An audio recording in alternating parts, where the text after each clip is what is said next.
Samantala, nakatanggap ng mga kagamitan at makinarya ang kabuang 93 beneficiaries mula sa mga kooperatiba at samahan ng magsasaka at mangingisda sa lalawigan ng Isabela. Ang pamamahagi ay pinangunahan ni Isabela Governor Rodito Albano III sa pamamagitan ng Office of the Provincial Agriculturist. Kabilang sa mga nakinabang ang mga miyembro ng high-value commercial crop sector, mga grupong pangisdaan, rural-based organizations at mga rice farmers. Layunin ng ipinamahaging mga kagamitan na makatulong sa produksyon, pagproseso at pagpapataas ng halaga ng kanilang mga produkto upang mapabuti ang kanilang ani at magkaroon ng dagdag na pagkakakitaan.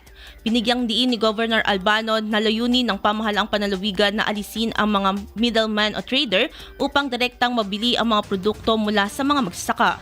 Sa ganitong paraan, masisiguro umano ang tamang presyo at mas matatag na kita para sa mga lokal na producer.